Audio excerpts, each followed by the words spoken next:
Hello, welcome to the Construction Show. I'm your host, Jared Downey. We are filming episodes from Ag 1 in Nashville right now. We've got 3 more to do today.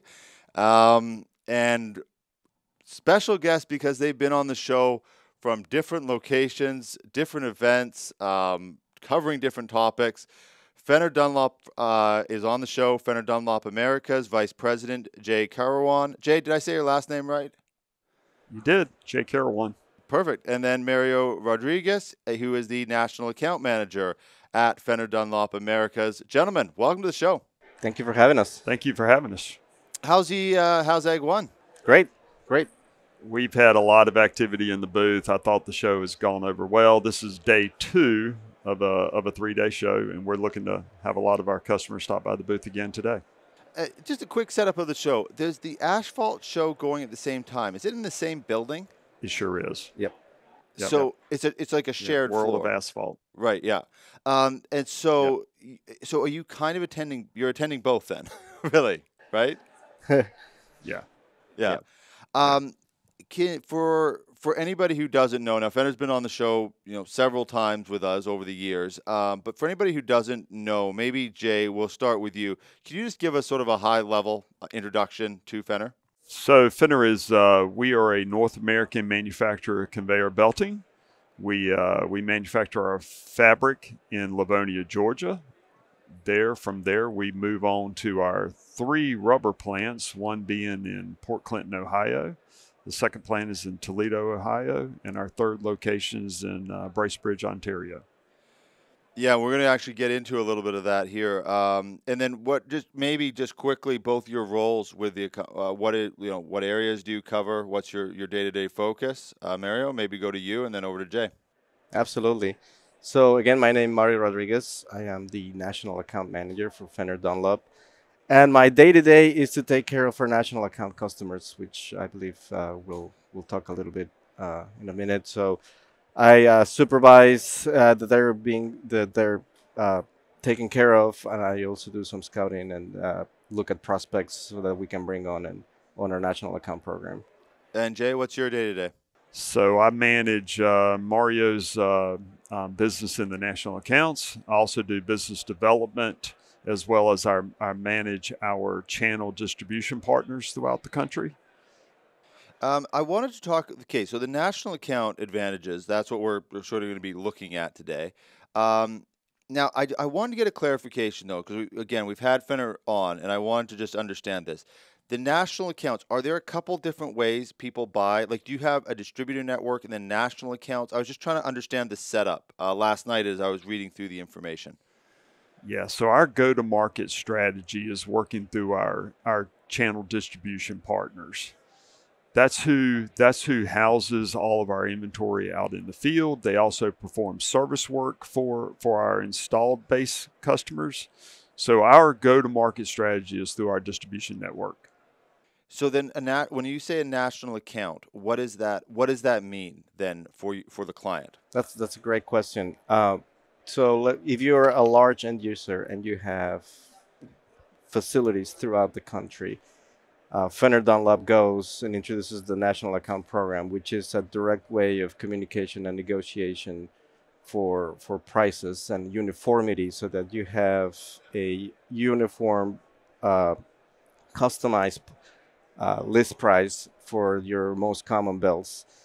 And that way you have a direct way of communication, not only for pricing, but also for belt surveys, our belt wizards, and really the exchange of data so that we can optimize the usage and the life of your conveyor belts. Conveyor belts are probably, one of your most sensitive pieces of equipment, and your production heavily relies on our conveyor belts. So we really want to squeeze as much value as we can for our end user customers.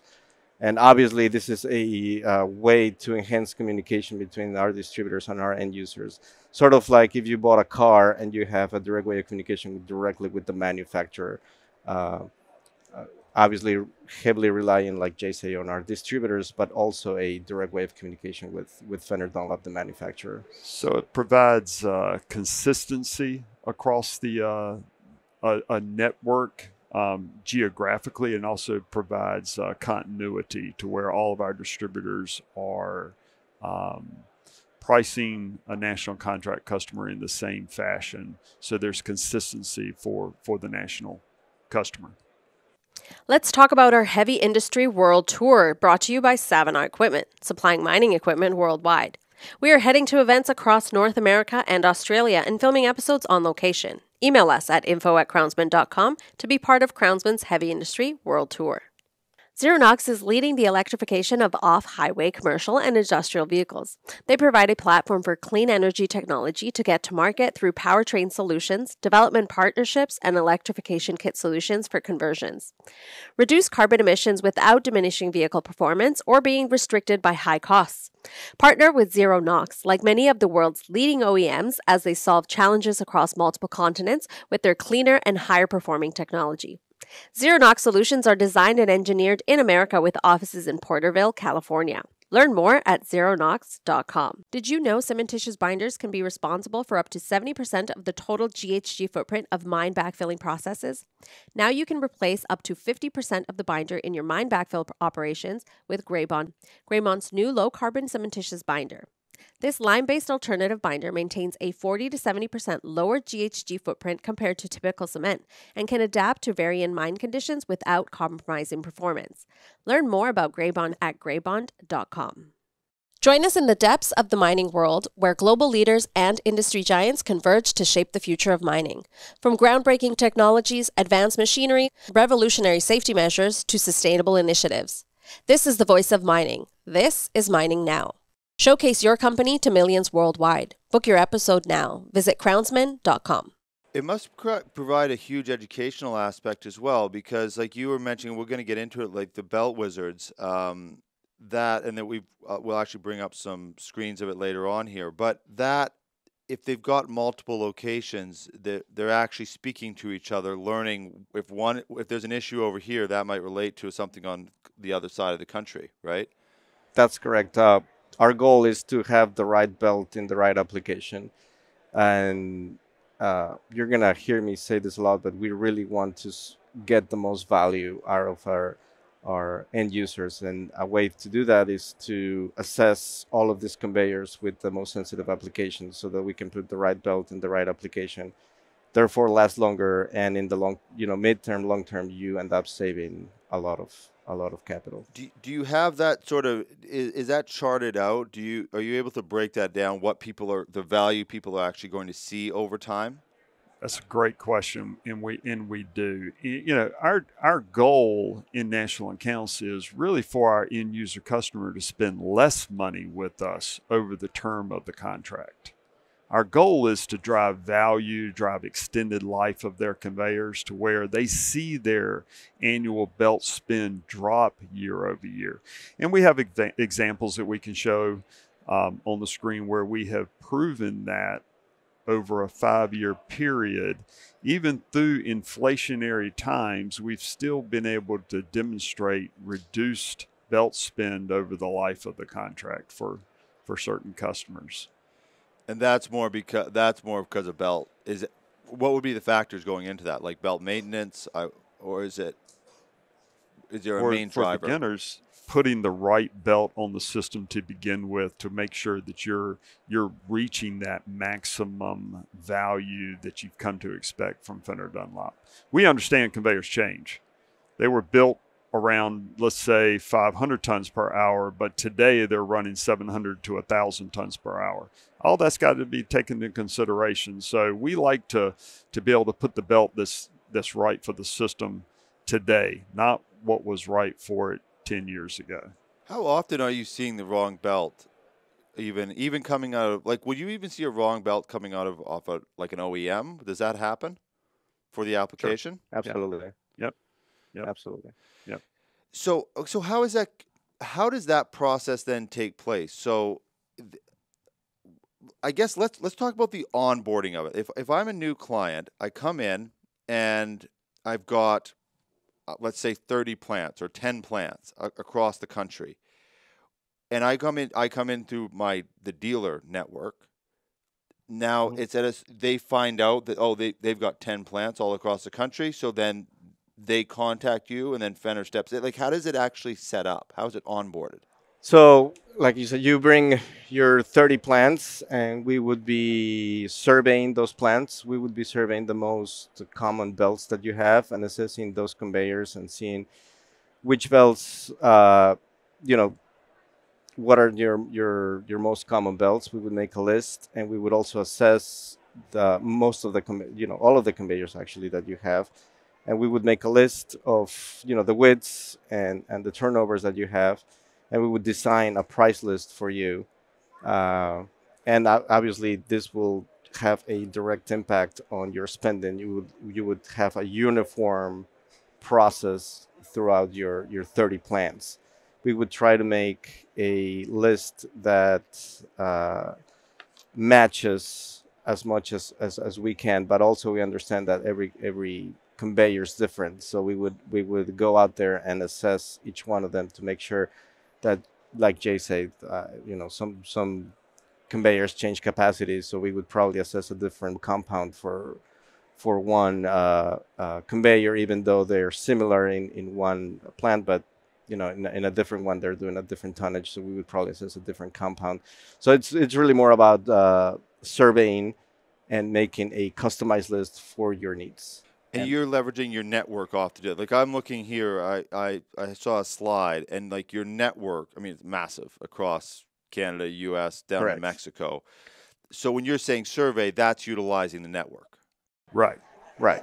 We would do a lot of the surveying ourselves along with our distributors, and eventually we will map our distributors to your plants and make sure that each one of your plants has a distributor or two assigned, so that anytime you need something, we make sure that they can go do it, or once we engage in an actual contract, that they hold the inventory that you will need for your plant. When you're doing this approach, these national accounts, how quickly are clients going to see, oh, this is a different thing than buying basically one-offs per plant, individual negotiations on each product at each plant? Is it streamlined once the onboarding is done, or even during the onboarding? How quickly does that get up and running? I think it can be it can be a lengthy process. We to our distributors, it can be a lengthy process. However, it's at the end it's all worth it. Once we establish a channel, like I said, a direct channel of communication in which we are exchanging data, and by data I mean how long your belts are lasting, what type of application you have, and how much you're spending. It can take a little while. However, once this dynamics is established, it's I don't want to say smooth sailing, but it is smoother sailing. It is a more streamlined process, and once it gets rolling, it's really cool how we can graph how much your spending is going down, because you're committing to a premium product that is actually lasting longer. So yeah, it can be a little confusing for our end user and our distributor at the beginning, but I mean that's why we're here. We're here to smooth things out as much as we can, and just communicate. I want to bring up this chart. It's like a technical support chart. And so I'm looking through it. I actually don't understand everything that's on this that I'm looking at, but it's one of the things I can understand is some of the pictures that are showing, the return idler missing, belt connecting frame. It's going through this list of, I would maybe errors. I don't know. What would you call these? What would you call these issues that you've charted out here? Yeah, so that's a conditional report that we do, and we've got folks that we can deploy from our team, as well as we train our distributors to perform this task as well. We have in our network, 12 to 15 people that can go out in the field and perform this. But when we extend that through our distributor network, you're talking thousands of people that we can deploy to go out and perform conditional surveys. It's our job to train them on what to look for, right? So they can report that back to our customers. We kind of want to own a conveyor from cradle to grave. We feel like if we give our customer that amount of feedback, that amount of data, it allows them to be able to make those business decisions year over year on what belts they need to change this year, what belts need to be changed in subsequent years 2 and 3. So it allows them to plan their budgets. Are people, and I'd like both of your perspectives on this, are people, this is someone on the ground, someone from your team or your distributor network or whoever it is. I'm looking at the pictures. Yeah, Someone's gone. Boots on the ground. Boots on the ground. Absolutely. Mhm. Are most people, like, Mario, you were saying, like, it's that beginning process. Does it take a while for people to get used to that level? Because, I've been on my sites, and it's definitely another level than I've seen on some of the sites I've been on, which is great. But it's also I don't mean this in disruptive in a bad way, but it is maybe changing the way people think of how their belts are going to be managed. Is there a part of that process that can be challenging? There's always challenges along the way, and I think, and everybody knows that the belt, when you have a conveyor, the belt is the biggest moving part of a conveyor. So even if the belt is not the problem, the belt is going to be the first component that is going to show us symptoms of a problem in a conveyor. So when we're surveying a conveyor, we're obviously looking at the belt. That's what we do, but we're also looking at other components like frozen idlers or, an impact bed or things, or, the right size pulley, things like that.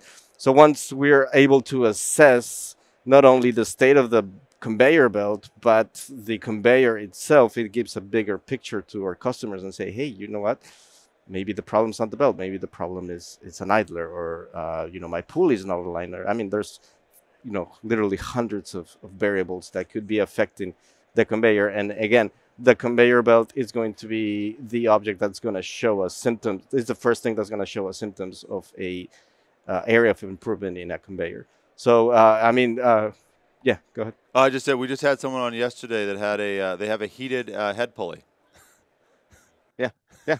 For Ontario. And I bet correct. Yeah. And I bet the conveyor belt, showed the first symptoms, and it was the first one to tell them, hey, there's a problem here.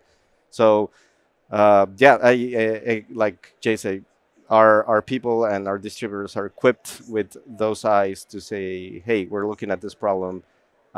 It could be a number of things, and we're just like you're looking in your picture there. We look at pictures, we take pictures, and we make notes, and we present those to our end users and say, hey, you need to change this. It may be the belt, it may be something else, who knows? But that always adds value. And talking about the belt specific, Jay, you were mentioning where it's all manufactured and all the different places. One of my favorite pictures in heavy industry is the weaving in, is it Livonia, Georgia. Yeah, that picture. It's just something crazy about that picture. The weaving picture, it's just bizarre. How big. It's not weaving a blanket. It's crazy. Yeah, it's kind of nice to be able to be fully integrated to where we control the twisting of the yarns, the weaving of the fabric, the coating of the fabric. That is all done in-house to Fenner Dunlop specifications. It's great to be able to control that from the carcass of the belt all the way through the skim rubbers and the pulley and covers of the belt. So, do people understand that? Do people realize that level of basically product control that Fenner has, or is that another layer of education that people have to realize? Like is a belt a belt, or if you're looking at the same belt, same specifications, is one that's, let's say, imported from somewhere or one that's coming out of your plants, is there something different about those if they're at the same specs? So in every quotation, every design that we come up with, we're going to send out a belt specification sheet, and it is going to go in-depth detail, exactly the makeup of the belt, the rip and tear features of the belt, the cover compounds, the troughability, the load characteristics. We are going to give you more information than you ever desired on your conveyor. We don't always see that with a lot of import product. It's very vague, very misleading as to exactly what you're buying. We want to make sure that the customer is fully informed on exactly what they're buying from Fenner Dunlop. What would be an example? I like specifics. So what would be an example of something that, I mean, I know when I buy products, sometimes I'll use an example of couches. Go buy a couch. And it is, you really need to know what you're doing to know what you're buying. The technical, how they spring it, what they actually cover it. If it's leather, like genuine, people think that's a good thing. That's obviously a lower tier of leather. If they actually put leather on the sides of the couches as opposed to the top, like it's like the ways they find to tell you everything but the truth is incredible. Is it a little bit like that? Well, what I tell our customers, especially when we're trying to onboard them with a national account, is that we have an open door policy. You can come in and see our Livonia facility, which I think is absolutely impressive, and see the amount of technology that we dedicate to making these fabrics and these carcasses. If you're buying an import belt, you may be getting a good product on Tuesday, but when you buy it on Thursday, you don't know where they source that fabric. You know, they may be producing fabric for belting of Tuesday and Wednesday night, and then Thursday and Friday night, that vendor decided to produce textile for a different application. So you never know. You don't have a reliable product. You may have a very price competitive product, but when you get that product in your conveyors, yeah, it probably worked one time, but then the next time you don't know what's going to happen. And then with the compounds that we use, it's the exact same story. You don't have a reliable story or a reliable background. With us, it's come and look at our facilities. We'll be happy to give you a tour, and you can see firsthand what we're doing. I think that is one of our biggest advantages, the reliability and just the continuity on the processes that we make. And obviously, you know, every time we have the opportunity to enhance something, we definitely do it. So I think you have to look at, you know, what is your total cost of downtime, and what does that total expense look like, and you have to equate that. You have to factor that in when you're making a belt purchase. How much time are you going to spend maintaining that belt? And when you do have a down environment, you know, who are you going to call to come out and solve your problems? Yeah. I mean, and I'm sure you run into that where it's, you know, it's the cheaper belt, and then, you know, your dealer finds out they lost the contract or whatever, and then a year later it's back out to site. What I wanted to get to was we talked a little bit about the belt. I just wanted to quickly, just the expectation of the belt wizard, because I saw that sheet on the presentation, and I wanted it's quite extensive. And I wanted to understand who fills that in, who's walking someone through this, because obviously if you know belting, it's probably not too difficult. If you're someone like me, this is probably a big task. So who are you dealing with to get this information for the belt wizard?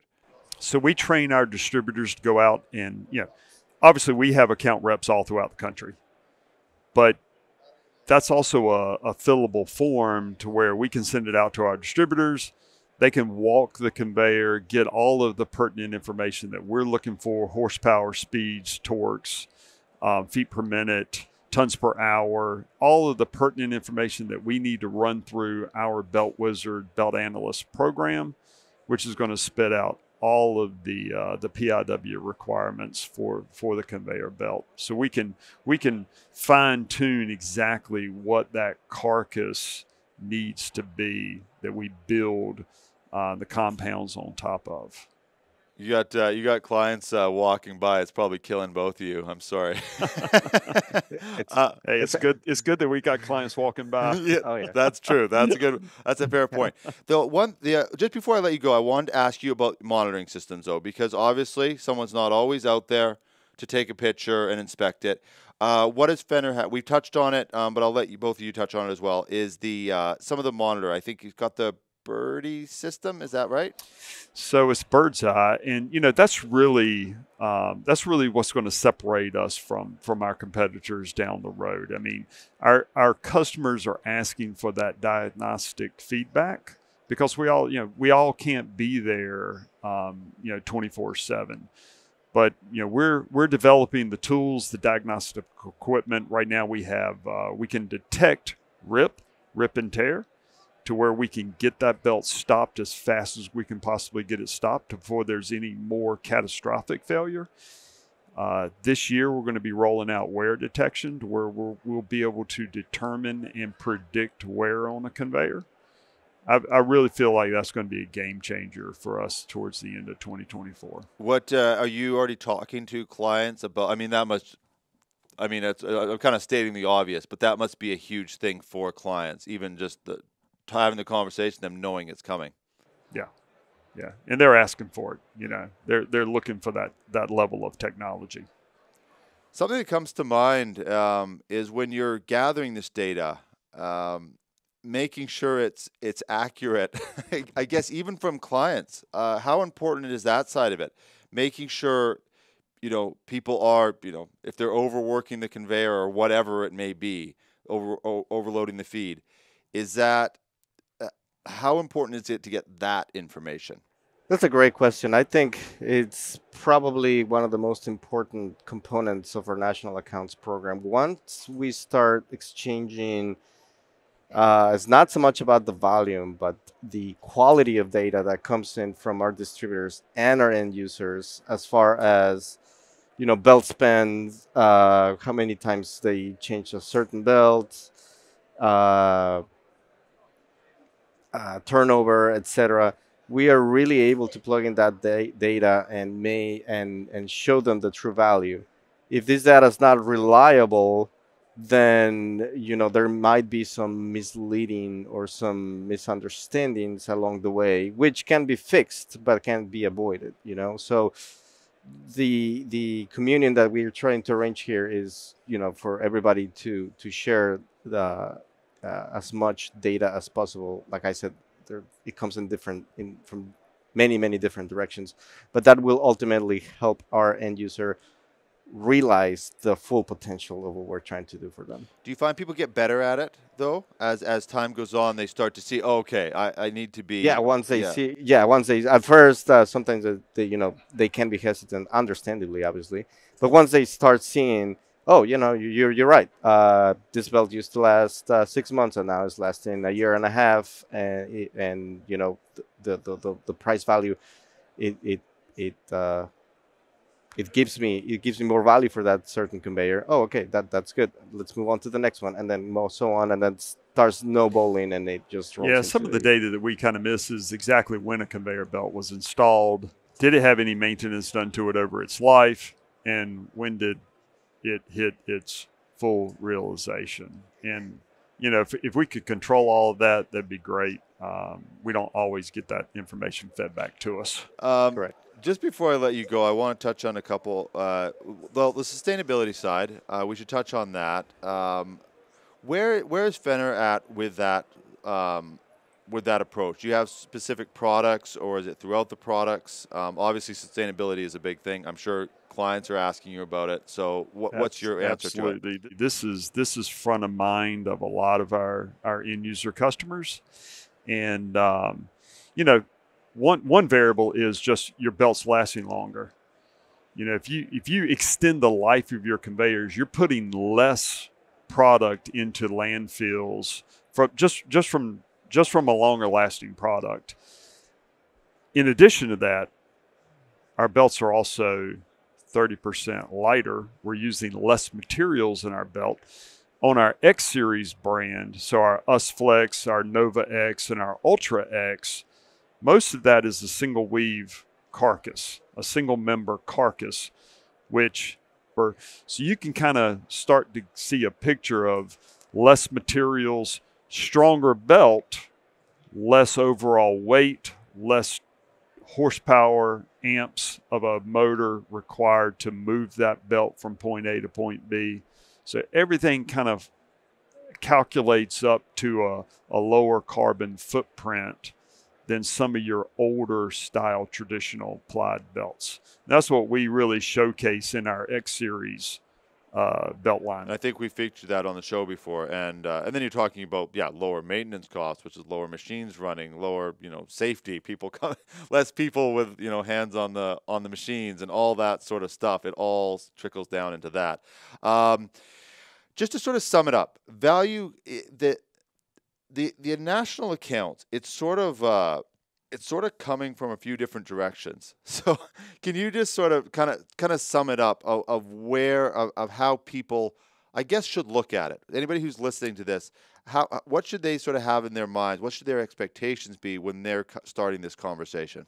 Right. So to sum it up, our national accounts program will enhance and will bring together all the parties involved when taking care of a customer. So there is a constant communication between end user and manufacturer with full cooperation from our distributors. So you have three angles that are constantly looking at a certain conveyor or a plant. Then you have the belt surveys, the training seminars, the belt wizards, which adds the technical aspect and the technical value.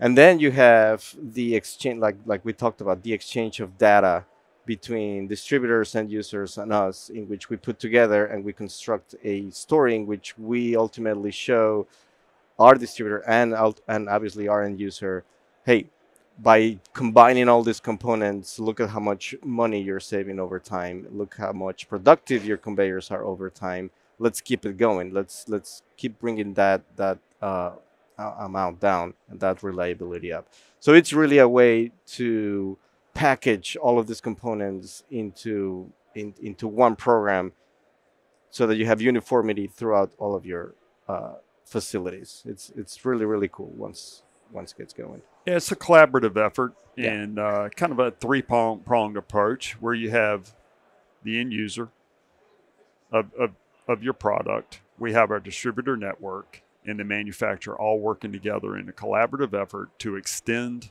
the value of our conveyor belts to our customer base. Gentlemen, it's a good place to leave it. I know obviously there's a lot of viewers that will watch this show, but you've also got a lot of clients, and I can see them. I can see your eyes follow them as they walk by. So I will let you go. Thank you very much for doing the show. I'm sure we're going to do more with Fenner Dunlop, and it's always a pleasure. Thank you to Lauren for organizing this, as always. Come back again. Thank you very much for your time. Absolutely. Thanks, Jared. Thank you so much. Thank you for having us. And thank you, everybody, for watching. Of course, there'll be a link to Fenner Dunlop, their YouTube channel, their LinkedIn. You can connect with Jay and Mario. Thank you, everybody, for watching. We will see you on the next episode of The Construction Show.